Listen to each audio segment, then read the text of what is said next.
Welcome back, my friend. I have already received word from Alphino. To think that Flame Marshal Huayu was the Garlean agent. I know not what to say. Together with Robon, Eileen lent us much-needed aid at the time of our Order's founding. She was particularly passionate about the need to tackle the primal threat. When we discussed the subject, her eyes fairly shone with determination. Whatever else she may have been, I choose to believe that it was her true self with whom I spoke then. But now is not the time to dwell on such matters. I have an important announcement to make regarding our effort to defeat the Ascians. We shall begin as soon as everyone is assembled.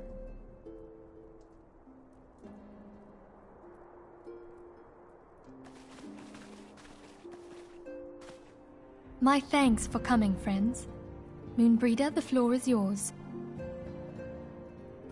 By now, I'm sure you're all familiar with white auracite, the miraculous material that'll allow us to capture Ascian souls. Back at Snowcloak, we verified its ability to absorb vast amounts of ether. Alas, it leaves something to be desired in the area of stability. The stone can only store ether for a short while before expelling its contents.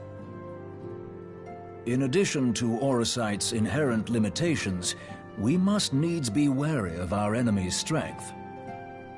Our foe draweth upon an infinite wellspring of power. Even should we succeed in entrapping him, the stone will not long contain his wrath. Meaning that, if we want to kill the swine, we'll have to be quick about it. 'Tis our belief that an Ascian soul may be permanently undone, if smitten by a sufficiently concentrated burst of pure ether. The only trouble is, we can't say for sure how concentrated the burst needs to be. Without knowing how much ether an Ascian soul is composed of, we're basically guessing. Our sole clue lieth in thy struggle with La Hebrea. During that encounter, Heidelin bid you forge what she called a Blade of Light, a weapon which took the form of a luminous stream of energy. Based on your description, we believe the blade with which you vanquished your foe was composed of ether. Admittedly, your victory proved ephemeral, as La Hebrea was able to use a crystal of darkness to flee into the space that lies between our world and the void. The fact remains, however, that Heidelin placed the means to destroy the Ascians in your hands. Be that as it may, it would be unwise to assume that she will do the same when we next encounter such a foe. Quite so, my lady. We must needs find the means to forge our own blade of ether, one to equal that which Heidelin did benevolently bestow upon her champion. That is all well and good, but it seems to me that producing such a blade will require a prodigious quantity of ether. Whence will it come, pray tell? Oh, what if we had two pieces of white auracite? One to trap the Ascian, and the other to store the ether for the blade. Oh, nice try. But it's as I said, the stone won't hold ether for any length of time. We'd still need to collect the stuff there and then, sorry to say. And therein lies the rub. Finding a way to create the blade whenever and wherever we choose. 'Twould seem more research is in order. I'm going to linger a while, perform a few more tests on the auracite. And I could do with some help. Urianger, why don't you lend me a hand? Mine apologies, but I am required at the Waking Sands. Lady Minfilia hath given me sole charge of the premises. 'Twould be unseemly to leave them unattended. Sole charge, you say? So you're basically alone there, then? Well, that settles it. I'll just have to come to you.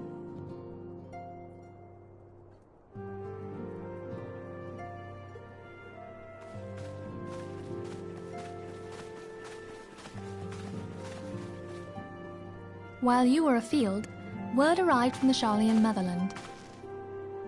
You will recall that a survey party was dispatched to investigate the incident at the Isle of Val. What they discovered was troubling, to say the least. According to the report, the Isle has been erased from existence. 'Twas as if a hole had been torn in the very fabric of reality. Aye, yet the mystery endeth not with the Isle's disappearance. It hath come to light that a number of scholars in various other locales were reported missing at a similar juncture. What's more, they all had something in common with the head of the students of Baldessian. Every last one of them was researching a phenomenon called dimensional compression, or the rejoining as the ancient texts call it. I'll be damned if that's a coincidence. All indications suggest Ascian involvement, but I sense that a force greater still is at work. The entity the Dark Beings call the One True God. We must pray that my dear friend Kryl regains consciousness soon. If she bore witness to the Isle of Val's final moments, she may be able to shed some light on this mystery.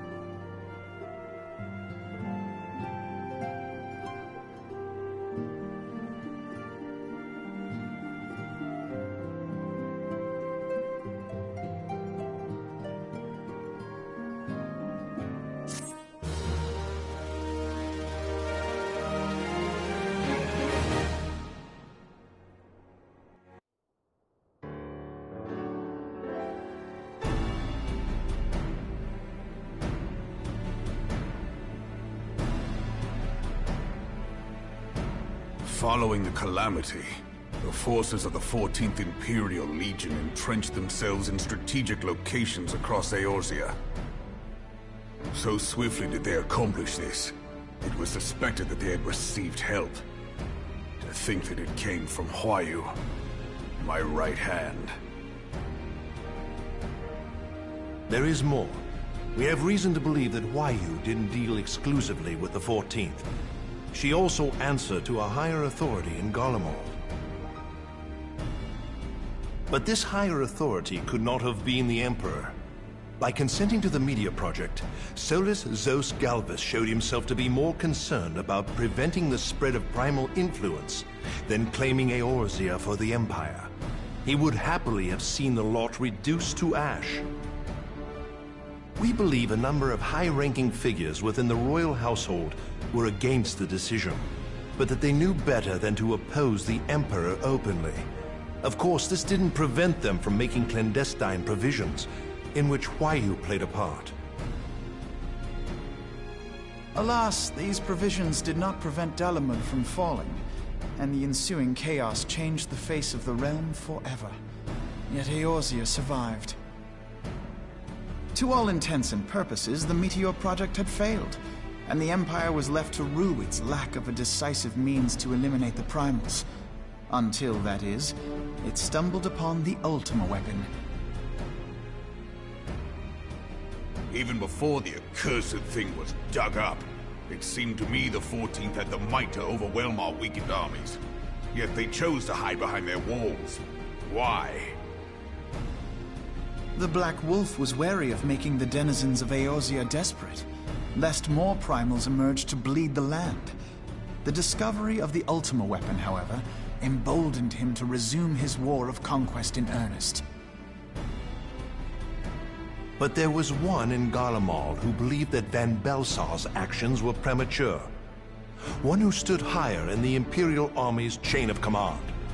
He ordered the Legatus to halt his advance, only to find that the Black Wolf had slipped its leash, and that the 14th now acted alone. In a bid to bring Van Belsar to heel, he used the agent he had planted in Ul'dah prior to the calamity to undermine the Legion's efforts. A man who outranks Van Belsar, It opposed the late Emperor's decision to annihilate Eorzea.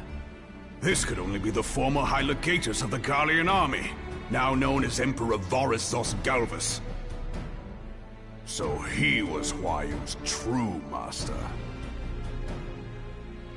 But one of several in actual fact. We've learned that even as Huayu served the Empire's interests, she sold Imperial secrets to a certain faction in Eorzea. In so doing, she helped to maintain the status quo, thus prolonging the conflict. Considering who stands to profit from war, it isn't hard to imagine who her other masters were. 7 hells! You mean to say that she was a double agent? Huh, triple, if you consider her services to Van Belsar and the new Emperor as separate. As neatly as these pieces seem to fit, one aspect of the puzzle remains unclear to me. By whose will was the Marshal feeding intelligence to the heretics? And try as I might, I fail to see how aiding their cause would profit either her Imperial or monetarist masters. Could it be that another hand is at work here? If so, Huayu must be made to reveal whose it is.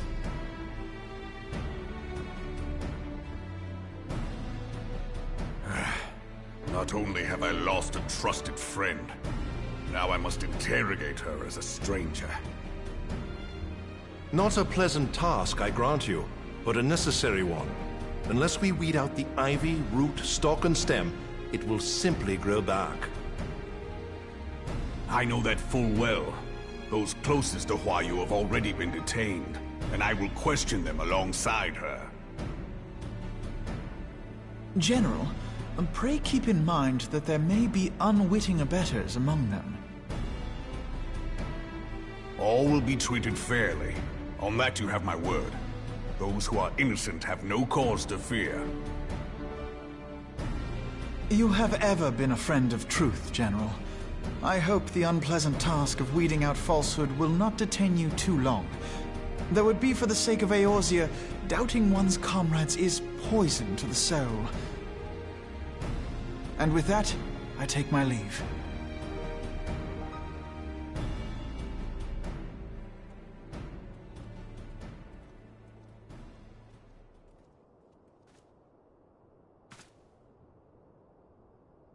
All these years, I've been made to dance to their tune.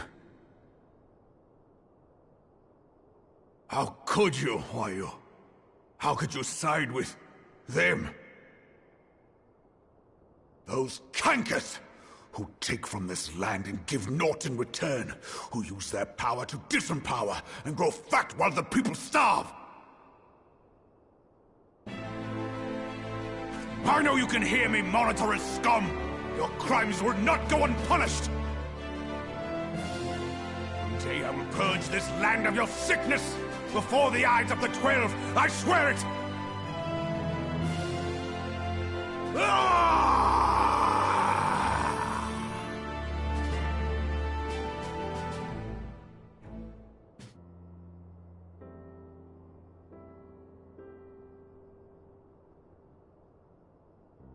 I shall have no further need of you this day. Your Grace.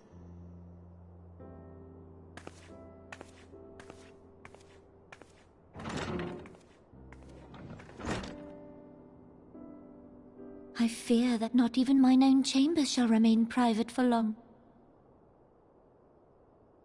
Has the situation grown so grim?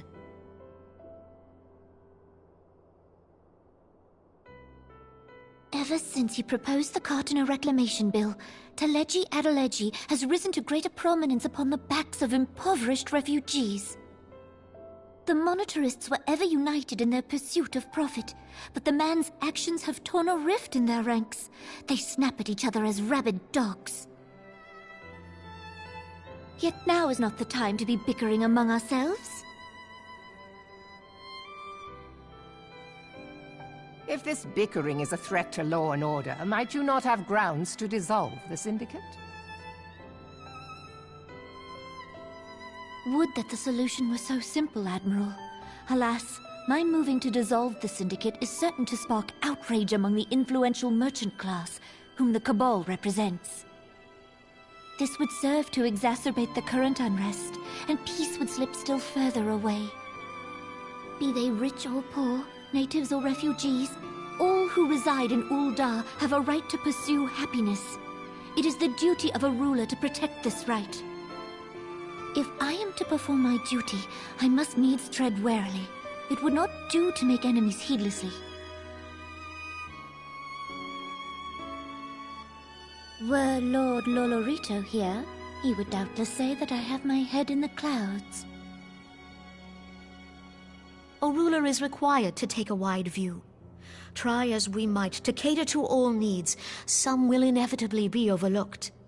As such, there shall ever be citizens who feel aggrieved. It cannot be helped. But as you have informed us, the monetarists take no view but their own. They hunger for power while the masses starve. In the absence of a common cause, it seems beyond any one individual to make Ul'dah whole.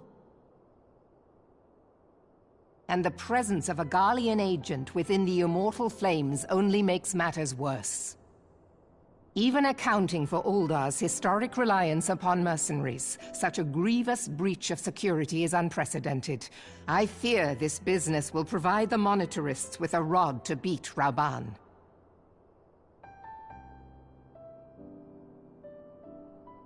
Eorzea can ill afford for the Immortal Flames to be dampened now. Ere long, the Garleans will turn their ravenous gaze toward our lands once more. If we are to resist their might, our nations must stand together. Yet for this to happen, our nations must be whole. Cannot be done to improve the situation in Ul'dah.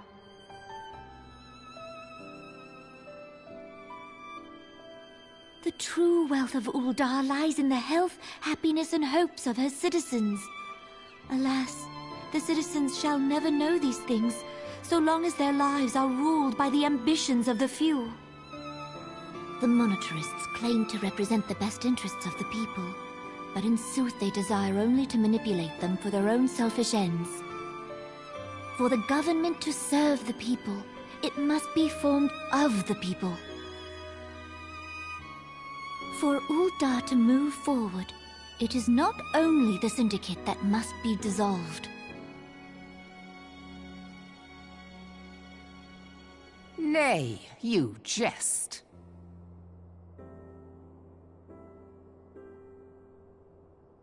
My friends, it was for no other reason than to make known to you mine intent that I requested your presence here. When I make my declaration to the people, chaos shall inevitably ensue. As the last monarch in the line of Ul, I make unto you this request. Help Rauban to preserve order and protect the people. Forsake them, and you forsake yourselves. For a strong Eorzea will ever have need of a strong Ul'dah.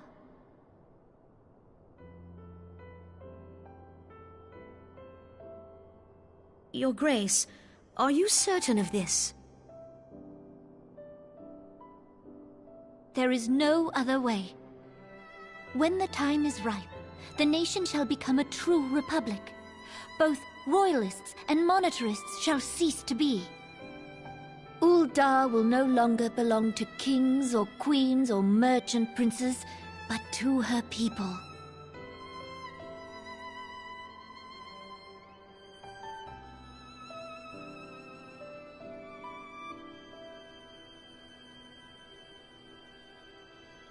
Rauban, forgive me for casting aside all that you have toiled for in my name. Beyond this gesture, I am powerless to help my subjects.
We have a guest from Ishgard who wishes to speak with you.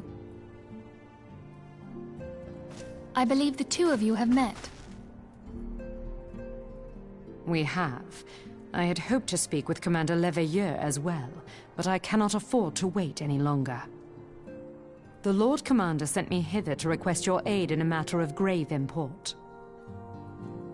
You see now why I had Tataru summon you. Now that we're all assembled, perhaps you would be good enough to elaborate on the nature of the matter which brought you to us. The Observatorium's astrologians have sounded the alarm.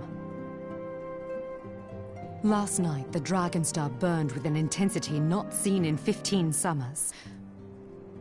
Not since the Dravanians engaged the Empire in the Battle of Silvertear Skies.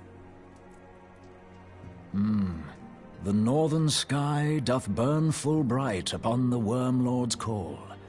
The red behemoth beckoneth, and flame consumeth all. The old Curthan rhyme, aye. The brightening of the Dragonstar is said to accompany the roar of a great worm. The astrologians believe that it was Midgard Soma himself who cried out on this occasion. After an absence of centuries, the King of Kings did return to lead his kind against the might of Garlemald, only to fall in his duel with the Agrius, proud flagship of the Garlean fleet. Devoid of life, his corpse remaineth entwined about the Magitech monstrosity even unto this day.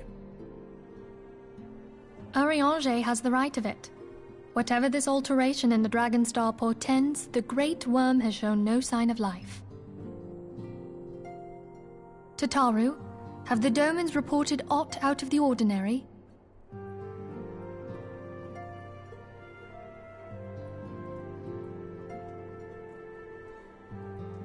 Correct me if I'm wrong, but if Midgard Zorma had roared, wouldn't we have heard it here in Revenant's Toll?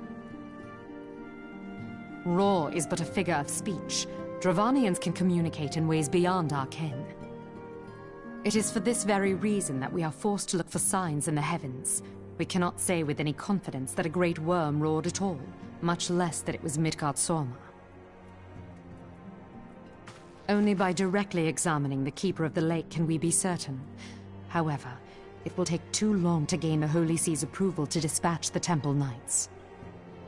Therefore, Sir Emric would entrust this task to you. Do you accept?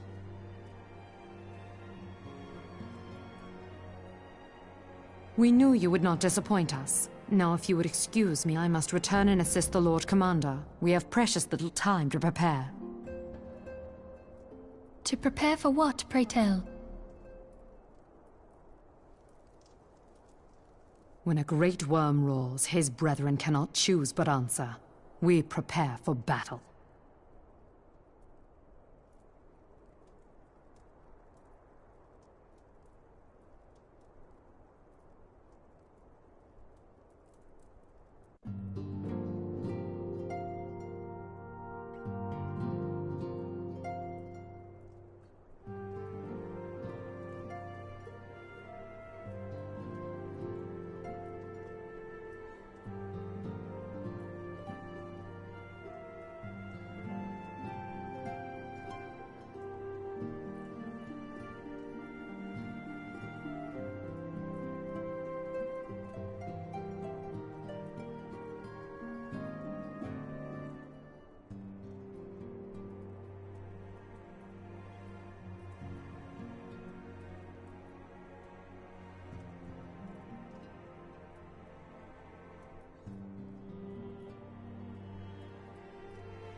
now upon my bones, and waketh me from slumber sweet.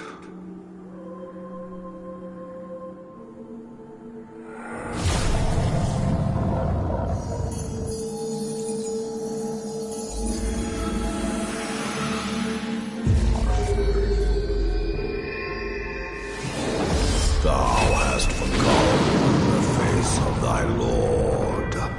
Remember, mortal, and fear me.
By her gifts hast thou earned a moment's reprieve.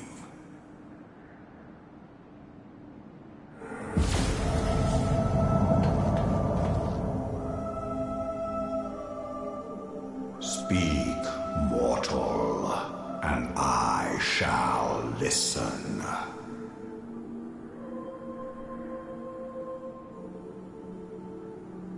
Guided by a star.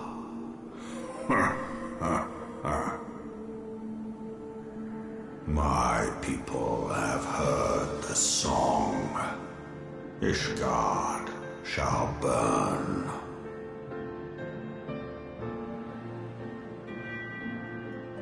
Sons must answer for their father's misdeeds. We do not forget. We do not forgive.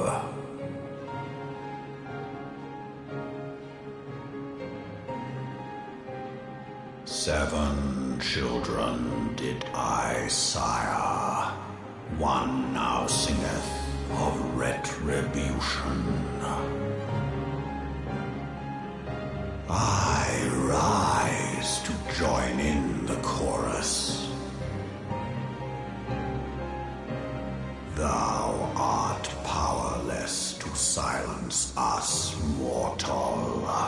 Yet thou shalt not live to labor in vain. Thy reprieve is at an end.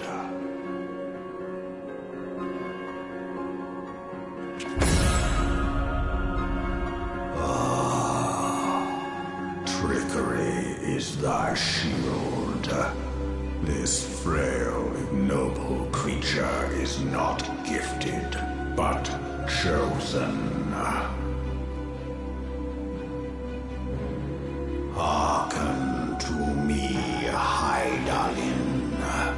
I remember, and I consent.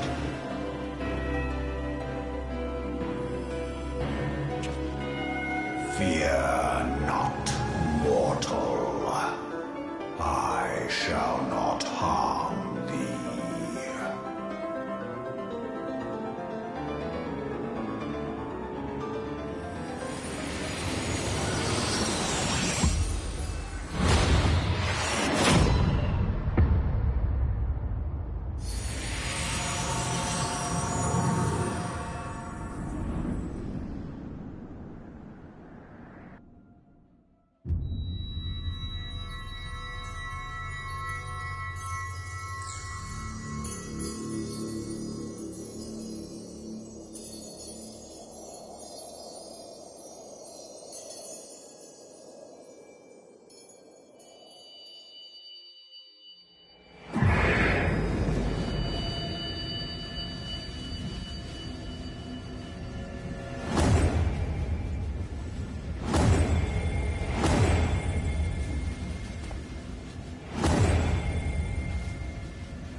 Mayhap thou thinkest me an oath breaker. Thou art mistaken. If thou comest to harm, it shall be by another's hand, not mine.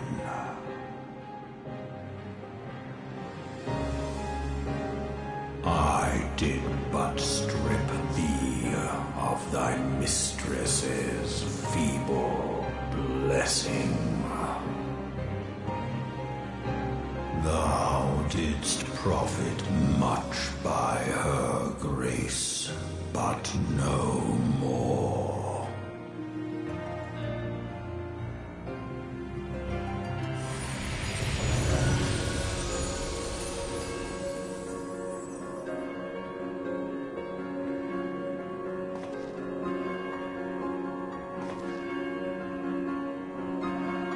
The covenant binds me to thee.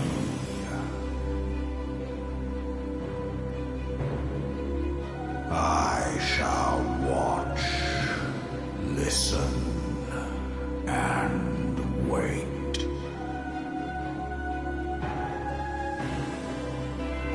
Fight and struggle, if it be thy will. Man hath ever coveted that which lieth beyond his grasp.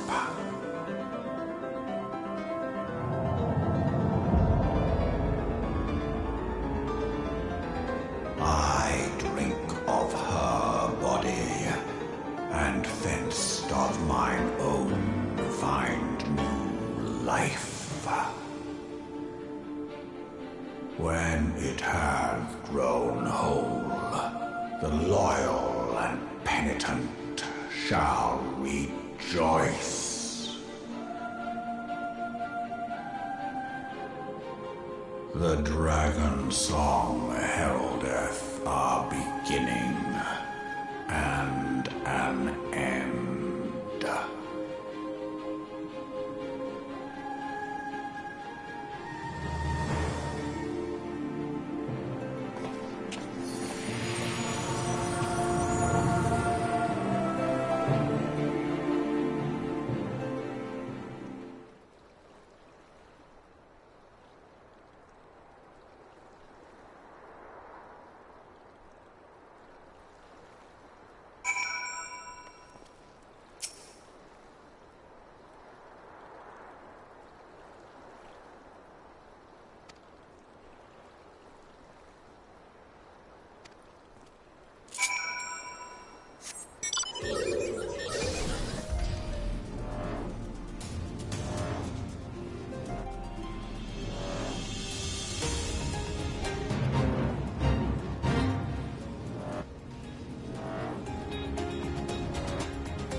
My friend, I can scarce believe it.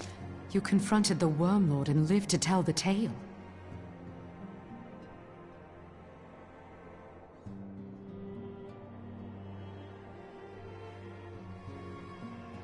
I give thanks to Helone for your preservation. It is our sole cause for gladness. Your encounter with the Keeper of the Lake served to confirm our fears. A great worm has roared, and it makes little difference if it was one of the two in Eorzea or any other. The Dravanians are coming. I am told that Ishgard has magical defenses against Dravanian attack, though I am not privy to their exact nature. Will they be enough to repel a massive force? Ishgard has weathered countless assaults over centuries. This will be no different. And now that you have confirmed the threat, none can ignore the Lord Commander's calls for the wards to be strengthened. I dare not presume to speak for him, but I expect the Lord Commander would sing your praises. I must away, but we shall meet again soon.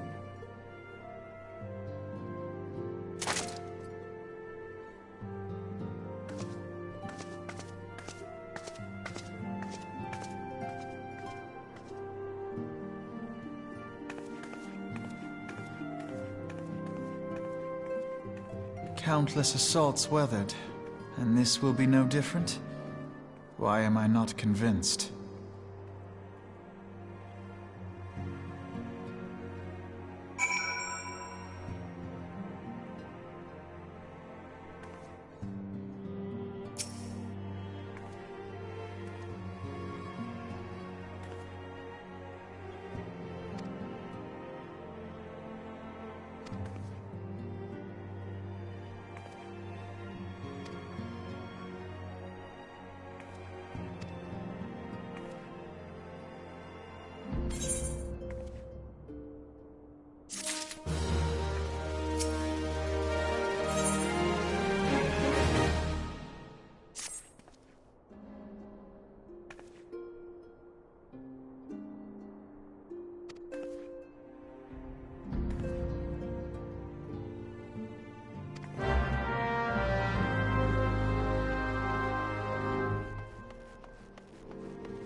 Now that everything's calmed down a bit, relatively speaking I mean, I thought it might be a good time to share our progress on the weapon. I believe we're on the verge of a breakthrough. Well, don't keep us all in suspense.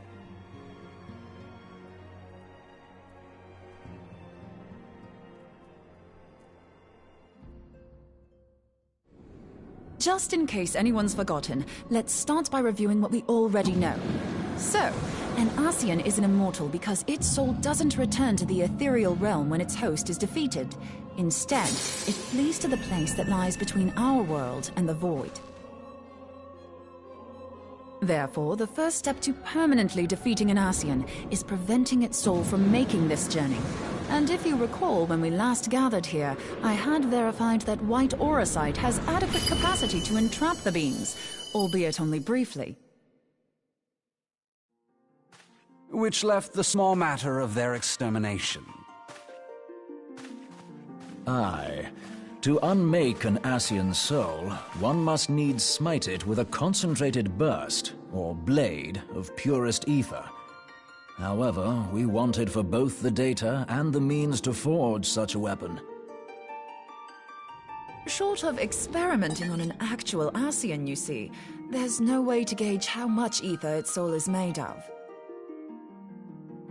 As such, we don't know what etheric density our blade needs to have in order for it to work. So we'll just have to make the densest blade we can and hope for the best. Though that would require a lot of ether. Hang on a minute! Why didn't we think of this before? White aurosite can hold an absolute heap of ether, can't it? Please tell me you're joking. God's sakes, Ida. I feel as though I'm reliving the same scene over and over with you. How many times do you need to be told that white aurosite cannot store ether for long periods? Being intangible matter, ether is given to dispersion. Only in its crystallized form is it a stable source of energy. I will test you later on this, so see to it you do not forget. Right, yes. It's all coming back to me. So our hopes rest on good old crystals again, do they? While they are certainly reliable, they leave something to be desired in the area of portability. Indeed. I am reminded of the quantity of corrupted crystals required to thwart Leviathan, and the extraordinary lengths to which the Lamentsons went to transport them. What if it should prove that a similar quantity was needed to destroy an Ascian's soul? Or still more? I do not envy the poor sod who has to lug all of that around, on the off chance that an Ascian appears.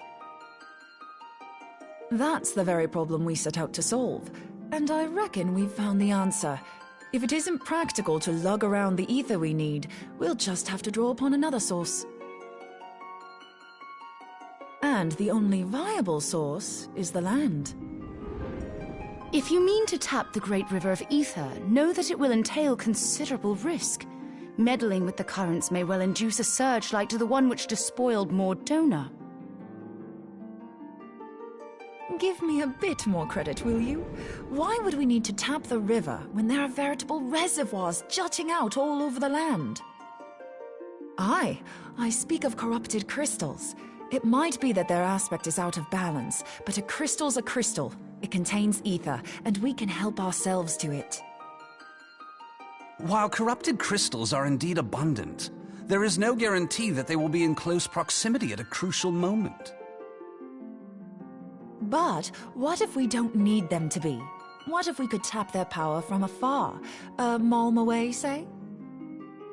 If we could do that, we'd have ready access to ether aplenty in almost every corner of Eorzea.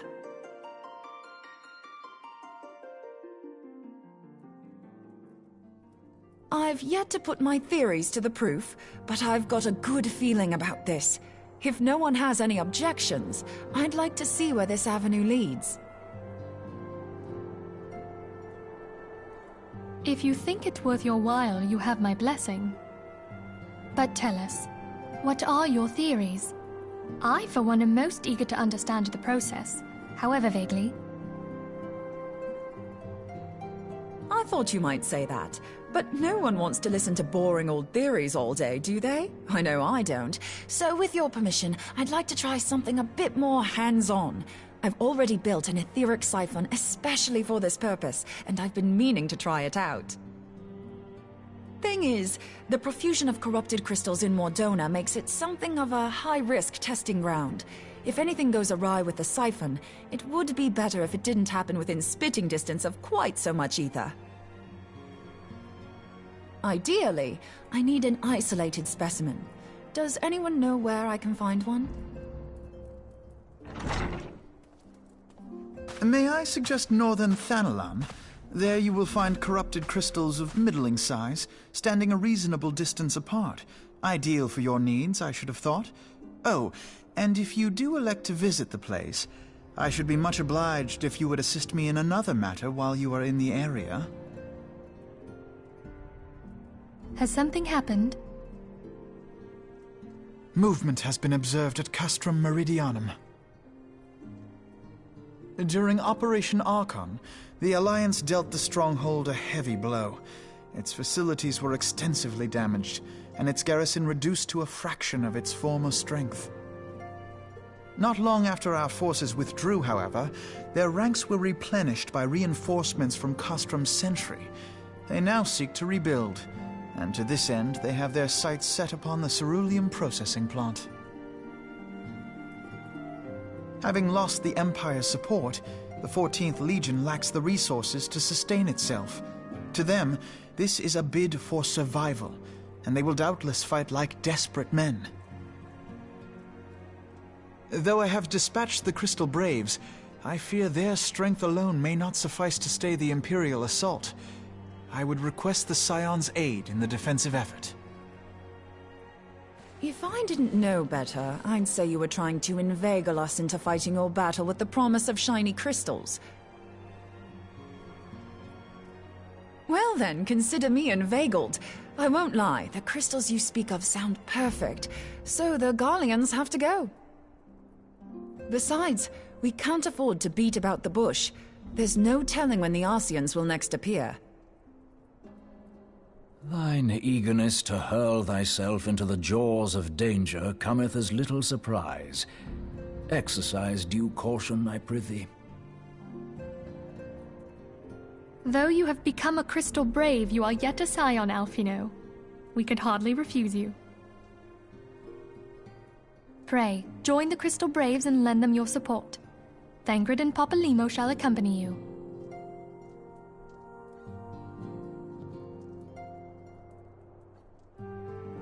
Ida and Y'shtola, in the meantime I would have you assist Moonbreeder.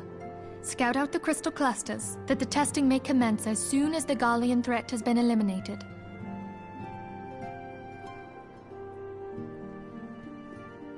If it please you, I shall continue mine own experiments on white orosite. Thank you, Urianger. Everyone, pray see to your preparations and depart as soon as you are able. Go well, and be safe.